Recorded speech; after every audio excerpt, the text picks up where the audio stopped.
Hey everyone! Welcome to The Young and the Restless. I'm Jane, and I'm so excited to have you here. If you love Young and the Restless, then you're in the right place. Make sure to hit that subscribe button and turn on notifications so you never miss a video. Alright, let's dive right in. Amanda's journey into lunacy reaches a horrifying new low as her jealousy spirals out of control, turning her into a vengeful schemer hell-bent on destroying Kane and Lily permanently. What began as simmering hatred has grown into a full-fledged obsession, and Amanda is no longer just trying to pull them apart, she intends to completely eliminate them from the picture. The woman who previously took pride in her sharp legal mind and planned actions has been consumed by hatred, treachery, and a terrible desire to make them pay for what she regards as the ultimate humiliation. Amanda recognized that no matter how hard she tried, she would never be able to fully replace Lily in Kane's heart. Amanda found it impossible to compete with their history, children, and unbreakable bond. Amanda's greatest worries were verified as Kane resumed his old habits and sought solace in Lily's presence. She had given him everything, her love, loyalty, and even her dignity, but he couldn't let go of Lily. The final straw came when she caught them in a seemingly innocent moment, but in Amanda's damaged mind, it was proof of an affair. The treachery stung deep, and instead of walking away, she made a terrifying decision: if she couldn't have Kane, no one else would. What if Lily was the reason he couldn't totally commit? Then she'd have to leave, too. Amanda's plan is cold, planned, and completely brutal.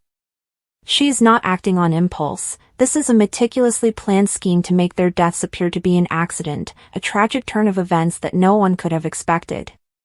She's studied their routines and weaknesses, and she knows how to attack when they're least expecting it. What's the first step? Isolation. She needs to get them alone, away from prying eyes and possible witnesses. A romantic getaway, perhaps, or a late-night encounter in the name of reconciliation. Then the accident will occur, a vehicle accident, a tragic fall, or something more diabolical. Amanda's legal experience provides the ideal cover. She understands how to falsify evidence and sow just enough doubt to avoid suspicion. Amanda's precise strategy, however, fails to account for one thing: her own breakdown. The more she focuses on vengeance, the more reckless she gets. Small mistakes begin to pile up: a strange phone call overheard by Nate, a rushed fib that doesn't make up, a fit of wrath in front of the wrong person. Devon, who is constantly protective of his family, notices a shift in Amanda's conduct. At first, he chalks it up to stress, but when he discovers a crucial piece of evidence, a hidden file on her laptop revealing Kane and Lily's schedules and vulnerabilities, his blood turns cold. Is Amanda truly capable of murder? The lady he previously trusted, whom he considered family. Meanwhile, Lily and Kane remain unaware of the threat looming in the shadows.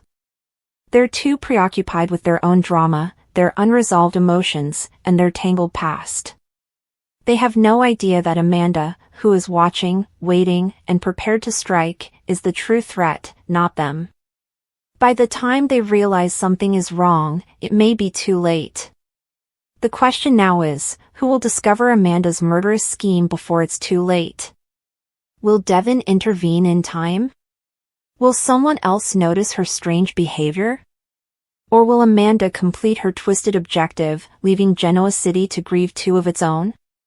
One thing is certain: when jealousy becomes deadly, no one is safe. And Amanda is only getting started. Amanda Sinclair, a once brilliant attorney, has entirely lost her grip on reality, her mind poisoned by a devouring envy that is turning into something far more terrible. What began as a professional rivalry and emotional insecurity has escalated into full-fledged homicidal hatred, with Amanda painstakingly arranging the ultimate vengeance: the simultaneous elimination of both Kane Ashby and Lily Winters. The lady who once commanded courtrooms with her acute intelligence is now plotting a lethal endgame, her legal knowledge twisted into the ideal murder scenario in which she will escape unscathed. Amanda's psychological disintegration has been scary to see.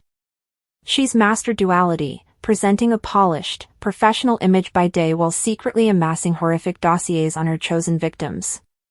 Her apartment walls are covered in surveillance images, timelines of Kane and Lily's everyday activities, and unsettling psychological profiles.